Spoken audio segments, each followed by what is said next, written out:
Hey y'all, it's Allie, and I wanted to bring y'all a video that was more like technical in nature. I have had a lot of people request that I share with them how I film and how I do some editing and filming, and so I just wanted to tell you what I use and how I film, how I get my videos to look like they do. And so yeah, that's what this video is about. If you're not into that, then go ahead and skip this one, but for those who are interested and who want to try to improve their videos, then keep watching. I was actually a photographer before I started shooting videos. I had the 5D Mark II, is the first full frame DSLR, and I want to give you a little lesson on like DSLR's full frame versus crop sensor, and that's kind of where we get kind of nerdy with everything. That's important for you to know when you're buying a camera, when you're buying lenses and stuff like that. The Canon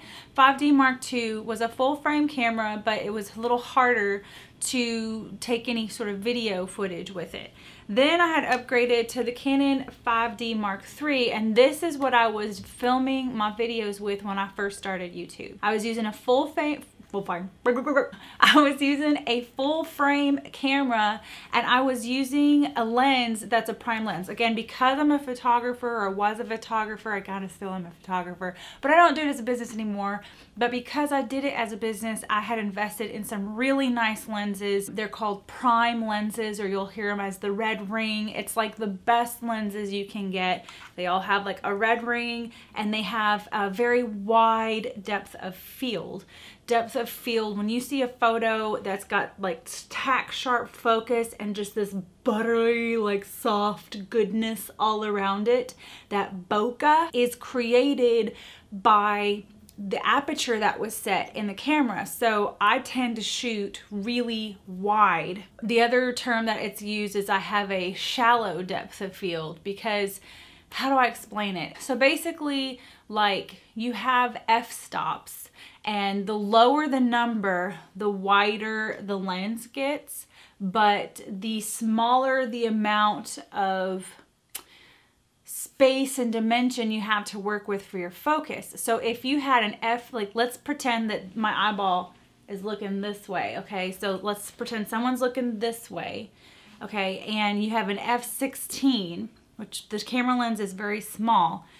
You have a lot of room to put any point in focus. That's a very, it's a deep depth of field. You have a lot of space where you can nail focuses. And when you're working in, like, with bridal parties or with landscapes. So with landscapes, you want a very high aperture. When you are doing portraits, you want that to be a little bit, you know, shallower, because that buttery bokeh goodness that I love. And that's when you're getting down to the 2.5, 1.8, 1.2. So those 1 to 2 numbers are where you're going to get that real buttery stuff all around your focus. Why am I saying that? The reason that I'm saying that is because all my lenses that I use for filming are prime lenses and can go really shallow depth of field. My 35 fixed is at 1.4. I have a 16 to 35 on right now, which is a 2.8. That's a prime lens. And I have a prime rib. It's a prime rib. It's so tasty. And I have a 51.2, which is like super shallow. And that one I use to take photos for Instagram and stuff. So the reason why I had these lenses is because I was a photographer. But the cool thing about the lenses is that when you have darker light situations, the lower the number you go, the wider your lens can get, and it's kind of like a pupil. It's letting in more light. So it's really awesome for low light situations. If you only have natural light to work with, it's really nice to have that smaller aperture that you can work with to get more light. So the lenses that I use, okay, let me back up. I'm getting ahead of myself. Okay, so I started off with the Canon 5D Mark III filming. Because it's a full frame camera, I could use the 35mm lens. Okay, the difference between a full frame camera and a crop sensor camera is they're just different sensors within the camera, and full frame cameras are a lot more expensive. I have since upgraded to a Canon 80D because this does not autofocus.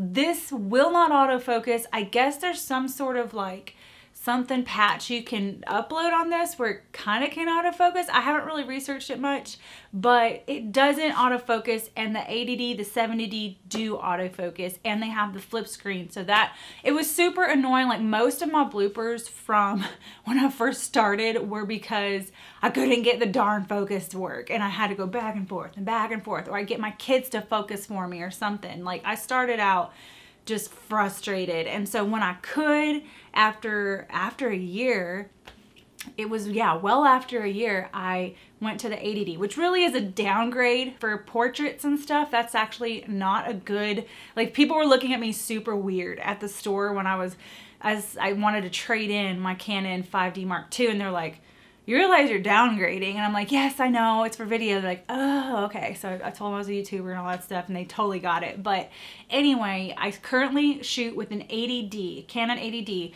Okay, so it's crop censored though. It's not a full frame camera. Full frame camera gives you the full frame. You put a 50mm lens on a full frame camera, and you have a 50mm shot. Crop sensor cameras crop the frame 1.6 times. So if you put a 50mm lens on a crop sensor, you really have an 80mm lens. So if you buy a Canon 70 or 80D, which I would highly suggest getting one of those for filming, or whatever the Nikon, like, I mean, I don't know, like I'm a Canon girl, I'm Switzerland on the whole like Nikon versus Canon thing. Like I've always just shot with Canon because my point and shoot before I got a DSLR was a Canon, and so I knew the menu better. So that's why I went with Canon. I really didn't like have this, oh, I'm a Canon versus Nikon or whatever. Anyway, I would highly suggest though getting one with autofocus if you're going to be doing talking headshots, and when you're going tabletop, you can show product and it'll autofocus. Sometimes you have to press the screen, but it'll autofocus, and you can cut your video editing to really make it look nice. It's so much easier than me having to go behind the camera, refocus, close up, focus back on the table, go down, take a test shot, just make sure I was in focus. I mean, it took forever with this older camera. Canon 80D is what I would suggest, or 70D. 70D works just as fine. Let's see. So with the crop sensor, that's where I was going. So because the video footage is going to be really close, then you need a wider lens. So right now I have a 16 to 35mm lens on my 80D, which is a crop censored camera. So it really turns out to be a 25 to 56mm lens, which is really good.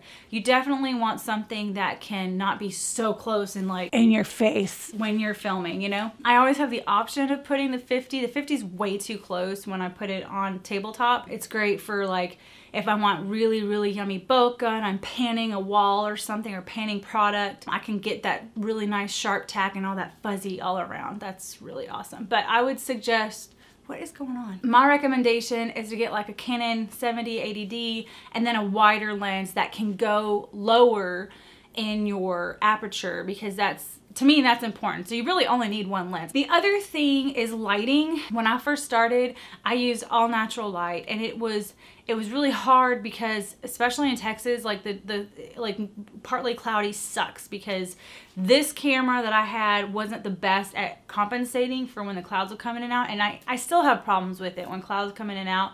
Like I do much better when it's an overcast day. Like I have a studio light over here kind of helping with the shadows on this side, but at night I get much better luck with the lighting, because sometimes when it's partly cloudy, it's just like in and out, and I get too like ghostly white, or I get super dark and you see all the wrinkles. I'm slightly vain, just a little bit. I started with just natural light in my the church that I lived in, and I do use natural light for the most part. For more like instructional kind of videos, I do it kind of during the day, but when I'm just arting and creating and have the camera on, I have my two lights. So the lights that I got were Limo Studio. They were like 76 bucks on Amazon.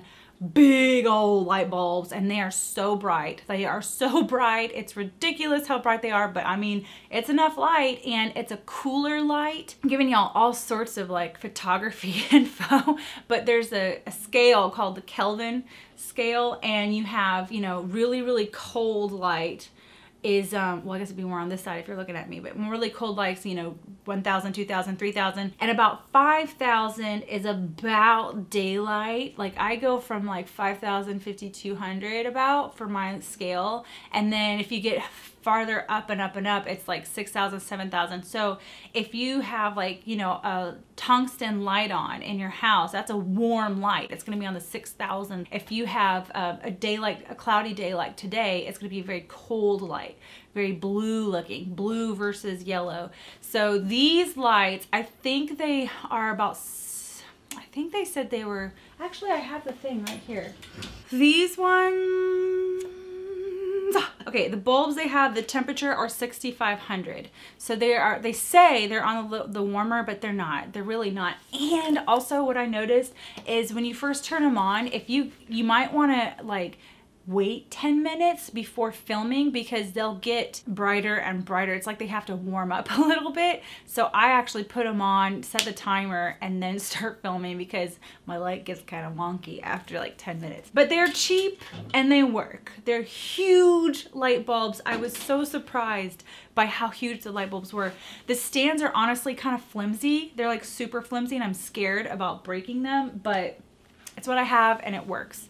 So that's lighting. I use natural light and I use these big old studio lights at nighttime and to fill in because it's way too dark on this side when I have my natural window light. But you can kind of tell it's almost the same. I feel like I have to sneeze. Okay.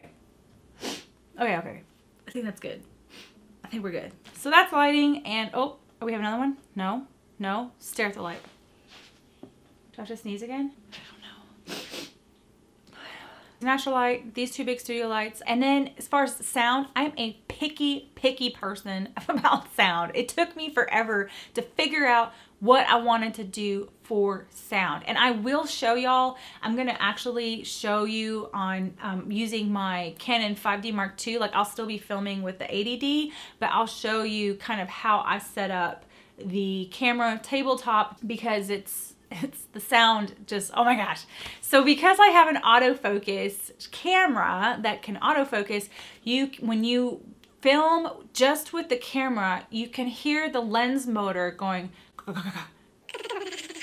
And I will show you that as I'm filming, like I can show you what it sounds like and I'll be quiet and try to focus and let you hear that. As the camera is focusing, it just makes these sounds. And I don't like that. Like it irritates me to no end. So what I did is I bought a Rode Video Pro. I think it's a Video Pro. Let me see. Okay, no, it's just a Rode Video mic.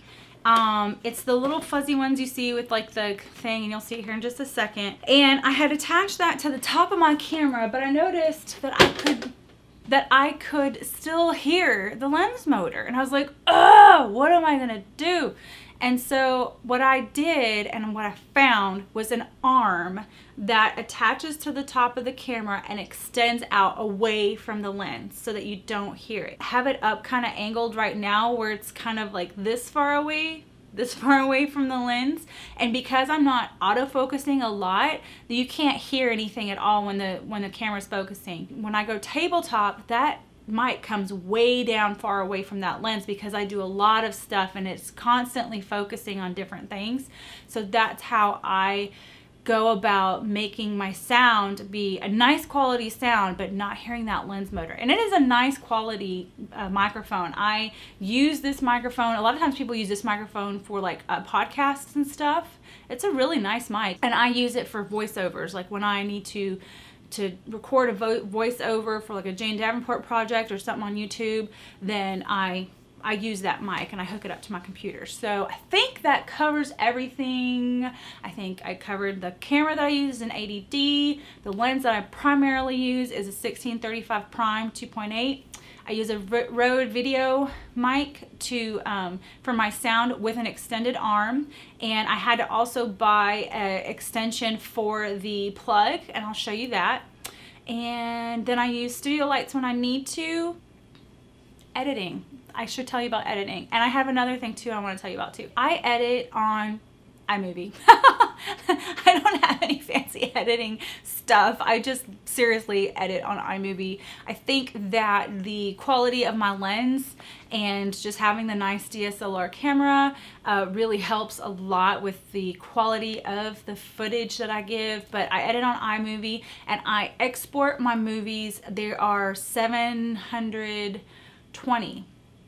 720? Yeah, 720. I don't do the full 1280 because honestly, so many people watch YouTube videos on their iPhones, and even on a computer screen, 720 is just fine to get crispy, awesome video footage. If you're gonna be watching it on like a big old wide screen, 1280 probably would be better, but most people aren't watching YouTube videos on a huge widescreen, so there might be a few out there, and that's okay. But I choose to export them in 720 because, and I actually film them 720 because it takes up so much less space, and hard drive space is precious. So one thing about doing videos is, yeah, you need a ton of hard drive space. I have a 2 terabyte hard drive just dedicated to YouTube because of all the video footage, and so it can be expensive once you start. Yeah, I use iMovie, and because I edit so much and I'm in front of the screen, I actually was given these glasses to try out, and I get a lot of people that like email me asking me to try stuff out, and honestly I really don't want to put stuff on my channel that I don't feel has, you know, any relevance to what I do and the content that I create. But this item I actually really needed to try, and I needed it. And also I knew I was filming this video about my filming setup, so I figured, hey, might as well try them and tell you how they are. So I was sent these glasses, so I did not pay for these, but I was sent them for a review. They are from Pixel, I think Pixel, yeah, Pixel eyewear. And what they are is a blue filter. So they're cute. They're super cute. This is the pair I got, but you can already kind of see there's like, do you see that the lens, how it's kind of blue? These filter out the blue in your computer screen. And why that's important for me is I get headaches a lot from the computer because of that blue screen. And also too, I have a hard time going to sleep because that blue in your screen, it triggers your brain into thinking, oh, it's daytime. You don't have to go to bed for another 8 hours or whatever. And because I edit often in the evening, I have a hard time. Like, I'll go to bed at like 3 a.m. in the morning sometimes. And honestly, I've been going to bed later and later. And you know why? It's because I forget to put these on.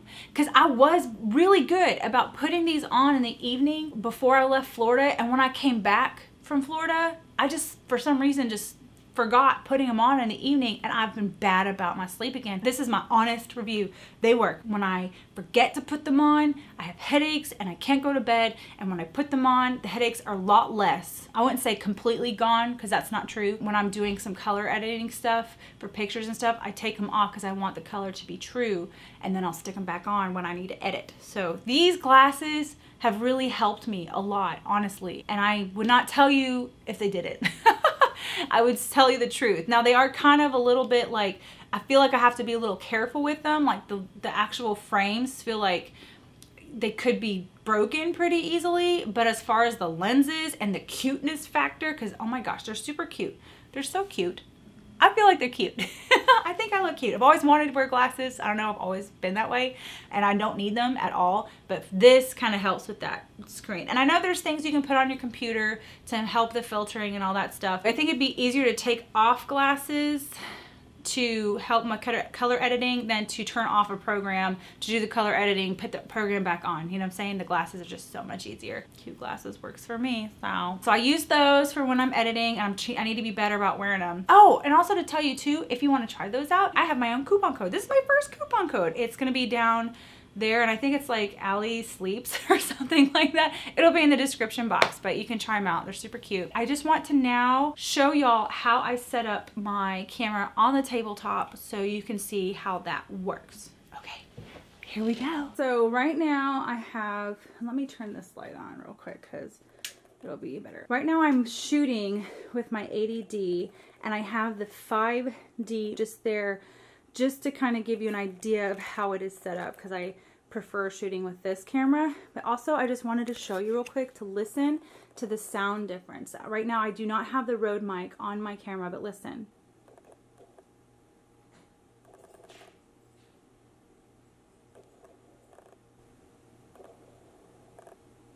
Do y'all kind of hear that? Oh yeah, see those lights are warming up now. Anywho, so this is usually how I do tabletop. This is I think it's a Sunpack cheapo stand that I bought at like Best Buy. And I have to weigh down the back because it'll fall over because of all the weight on this side. But I use like journals and stuff to weigh that down. And I actually tripped over it and bent it. So, but it still works, so I use it. So anyway, I have it. The reason I like this tripod is because it has an attachment that attaches to the camera so that you can just lift this lever and the camera comes off and you don't have to keep spinning because there's a little hole in this camera, and a lot of tripods you have to spin them into the tripods, but this one has like a little kind of like a bracket. So the bracket can go in and out, and it's just super easy. It's got this kind of like squishy lever thing so that you can move it around any way you want. And so I have it set up like this down. This is that arm I was talking about. So if you can see here, the microphone is quite far away from the lens. And I sit right here and my mouth is super close to that mic. So you're not hearing the motor of the lens. And this is a 35. I have the other lens I use, but it shoots that way. And if it shoots this way, which is upside down. But what I do is I flip it right side up when I put it in iMovie. So that's kind of how I set it up. Oh, and just to say, because I don't want to forget, this is the cord that comes on the Rode video mic, but I had to buy an extension from the music store from Sam Ash here in town. You could do it if you had a Guitar Center or something, but it's just an extension. All it is a little, I think it's a aux kind of a cable, and it's an extension, and it's kind of long. They didn't have a shorter one, so sometimes this gets in my way when I'm filming and it's annoying, but whatever. But I have it and I just hook it up right into my camera. And don't forget to turn your video mic on, and don't forget to turn it off because it'll waste the batteries. But I tend to always forget. It's on right now, it should be off, but if you don't turn it on, you're not going to get sound. And I have it set on a manual setting where I input how much the mic is taking in. So, and there's a ton of tutorials and YouTube videos for that. So that is how I set up my station for filming. And yeah, that's it. I hope you found this video helpful in seeing how I film for my YouTube videos. And if you have any other questions, feel free to ask. I'll try to answer as soon as I can. Give this video a thumbs up if you liked it, and subscribe if you want. And I love y'all so much, and I'll see y'all later. Bye. Oh my goodness. Oh, good thing I caught that. Possibly helping, or how do I say that? Whoa, I just almost stabbed myself. So really quick rundown of the inserts that I have used in order.